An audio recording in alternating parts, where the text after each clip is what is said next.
Walk into any supermarket in Australia, and the bread aisle looks like a marketplace of choices. Dozens of brands, dozens of varieties, wholemeal and white and multigrain and low GI and high fiber and ancient grains and everything in between. Different names, different packaging, different price points, different promises. Healthy, natural, traditional, baked fresh, made the way bread should be. Australians spend billions of dollars in this aisle every year, and most of the time, the choice feels meaningful. Like you're actually choosing between different things made by different people, with different values and different standards. But here is what almost nobody standing in that aisle knows. The bread industry in Australia is not a marketplace of genuine competition. It is, at its core, a duopoly. Two multinational corporations, George Weston Foods, a subsidiary of Associated British Foods in the United Kingdom, and Goodman Fielder, produce the overwhelming majority of packaged bread sold in Australian supermarkets. By some estimates, these two companies account for at least 2/3 of all bread on the shelf, and between them, they own almost every brand you recognize. Different names, different packaging, different marketing campaigns, same factories, same industrial processes, same basic formulas. This video is about what that actually means for the bread in your trolley. Not to alarm you, not to tell you that any of these products is unsafe. Every product discussed here is approved by FSANZ, the Food Standards Authority for Australia and New Zealand. But approval and transparency are different things. And the gap between what the front of a bread packet tells you and what the ingredient list on the back actually says is in several cases worth understanding before you reach for your next loaf. Start with the most recognizable name on the shelf, Wonder White, owned by Goodman Fielder, one of the two giants that control this category. Wonder White has been in Australian kitchens for decades. It's a brand that carries real cultural weight. Generations of Australian kids have had Wonder White in their school lunchboxes. And that familiarity is a form of trust that sits deep in the consumer relationship with this product. But look at the ingredient list. Beyond the wheat flour and water and yeast that form the base of any bread, you'll find emulsifiers numbered 472E and 481. You'll find dough conditioners. You'll find processing aids engineered to keep the bread soft for days, to make it behave consistently across millions of loaves produced at industrial scale, and to extend its shelf life far beyond what a home-baked loaf would manage. None of these additives are secret. They're on the label. But the question is whether the shopper grabbing a loaf of Wonder White at Woolworths on a weekday afternoon reads that list, or whether they just see a brand they've known their whole life and put it in the trolley. Product Review Australia shows hundreds of consumer complaints about Wonder White over recent years.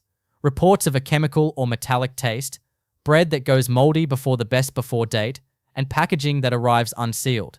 The company has changed its recipe at various points, and consumers have noticed. That's not a small thing. When people can taste the chemistry, the formulation has moved a long way from what bread is supposed to be. Tip Top, the one white sandwich bread, sits on the other side of the duopoly.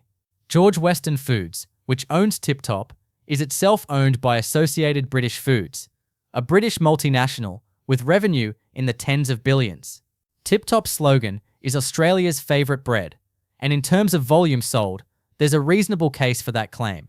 But Australia's favourite bread contains sorbic acid, acetic acid, and emulsifiers, including those derived from palm oil and petroleum-based sources. It contains vinegar as a mold inhibitor, which sounds natural enough until you understand that its function is identical to a synthetic preservative, to prevent mold growth and extend shelf life. Choice has noted that the formulation used in Tip Top products sold in Australia would require meaningful ingredient changes to meet food standards in several European countries. That is not a reason to panic, but for shoppers who assume that Australia's food standards are as rigorous as any in the world, it is information worth sitting with. Helga's traditional wholemeal loaf is where the story gets more complicated, because Helga's is positioned as something different. The packaging is darker, more serious. The language is about tradition, about quality, about wholesome nutrition.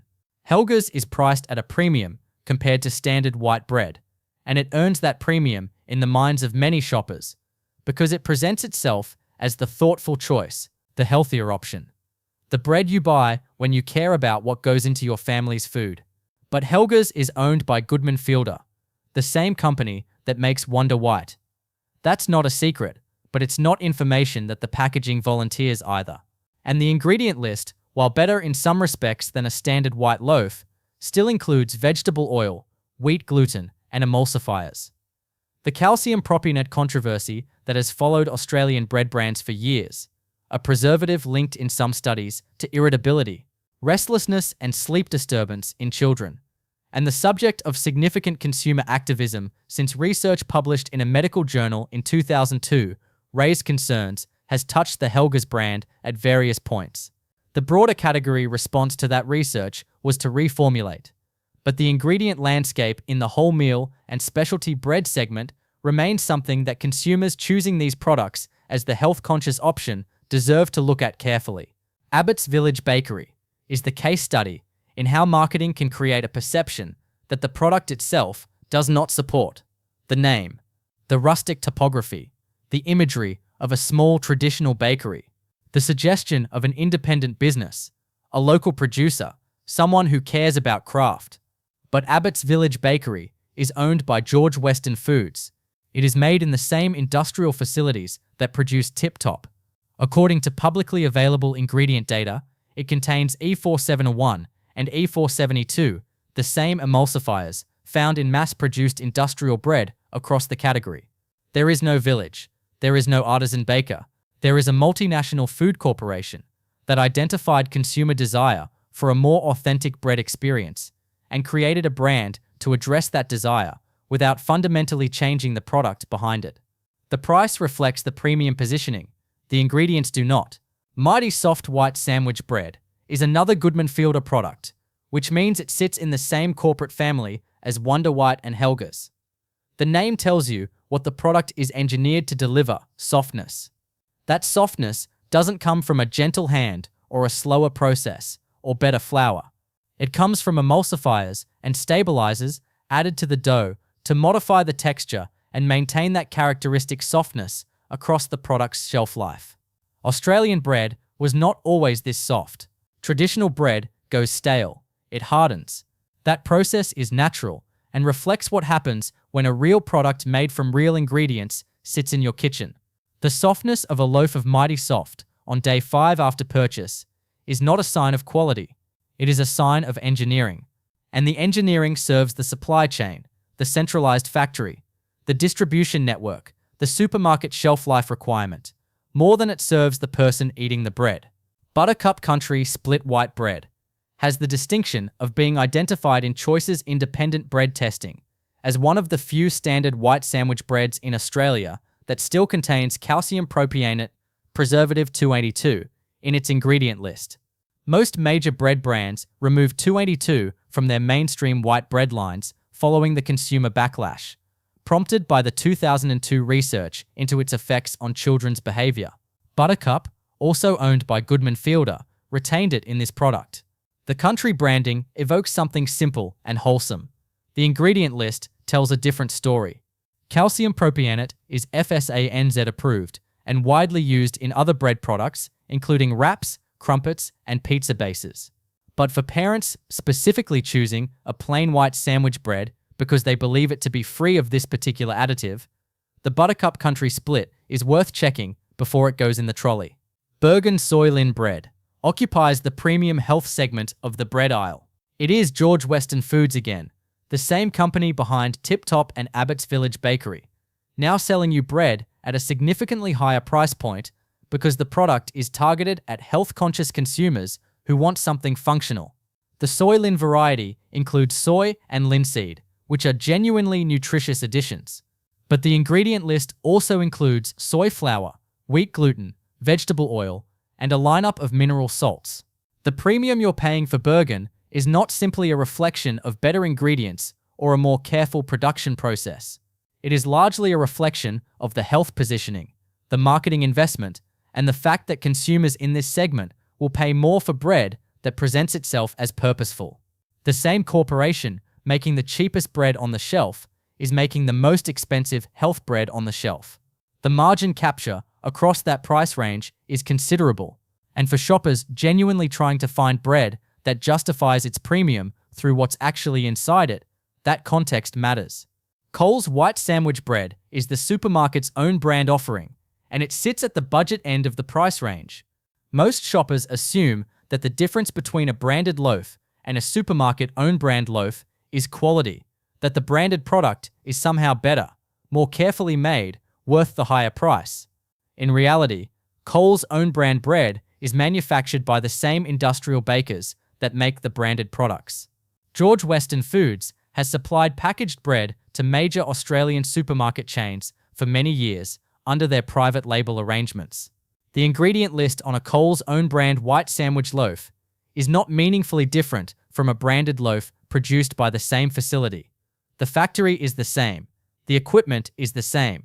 The base formulation is, in most cases, largely the same. What changes is the packaging, the label, and the price. The price difference between an own brand loaf and a tip-top loaf at the same supermarket represents a margin decision, not a quality difference. And the Coles label does not disclose which facility produced the bread, a transparency gap that is legal but worth noting in a category where shoppers often assume they know more than they do. Woolworths White Sandwich Bread follows the same logic. George Weston Foods has held long-term supply contracts with Woolworths for private label bread production. The bread inside a Woolworths own brand wrapper was produced by the same industrial system as the branded loaves sitting a shelf away. But there is an additional layer here that is worth understanding. Woolworths and Coles have both operated in-store bakeries for many years, and the bread coming out of those bakeries is often perceived by shoppers as genuinely fresh, made in store, that day by a baker working in the back. The reality of in-store bakeries at major supermarket chains is more complicated. Par-baked bread, dough that is partially baked at a central facility, frozen, shipped to stores, and finished in store ovens, has been the subject of scrutiny and legal action in Australia. In 2015, the Federal Court of Australia fined Coles $2.5 million for making misleading claims in relation to the sale of its par-baked bread products. The perception of freshness and the reality of the production process were not the same thing. That lesson applies broadly across the own brand category. Nature's Own wholemeal bread closes this list, and it does so because it captures something important about the entire category. Nature's Own is a Goodman Fielder brand. The name is doing considerable work. Nature's Own implies something close to natural, something with minimal interference, something your grandmother might have made, or at least something she would have recognized. But the ingredient list for Nature's Own wholemeal includes vegetable oil, wheat gluten, emulsifiers, and what is often described on labels as cultured wheat flour, a term that is worth understanding. Cultured wheat flour is produced by fermenting wheat with propionibacteria, which generates propionic acid as a byproduct. That propionic acid functions as a preservative in the same way that calcium propionate 282 does. The difference is that the manufacturer can label the ingredient as cultured wheat flour, a phrase that sounds natural, wholesome, even artisan, without listing a preservative number. The Food Intolerance Network in Australia has raised this issue extensively, arguing that it allows manufacturers to describe their bread as having no artificial preservatives, while still including the functional equivalent of the additive that consumers have been trying to avoid. That is not illegal, but it is a gap between what the label says and what the product contains. And it is precisely the kind of information that a shopper choosing Nature's Own wholemeal because the name sounds trustworthy deserves to know. The thread connecting all 10 products on this list is not danger. It is the gap between perception and reality. Two corporations dominate a category where the front of the packet speaks endlessly about tradition, nature, health, freshness, and Australian identity. The back of the packet tells a more industrial story, one of centralized production, long shelf life engineering, emulsifiers, preservatives labeled in ways that obscure their function, and premium pricing for products that differ from their cheaper counterparts, primarily in their marketing rather than their ingredients. None of this will change unless shoppers start reading the back. Not the name, not the imagery, not the claim printed in large type across the front, the ingredient list. That is where the actual product lives. And in most cases, in this aisle, it is the only honest thing on the packet. Real bread, the kind made with flour, water, salt, and a natural starter, left to ferment slowly, baked without additives, does exist in Australia. It costs more, it doesn't last as long, and it isn't in most supermarket bread aisles. But it exists in independent bakeries, and it tastes different because it is different. Whether it is accessible or affordable for every Australian family is a separate and important question. But knowing what the alternative actually is, knowing what's in the bread you've been buying without reading the label, is the starting point for making a choice that actually belongs to you.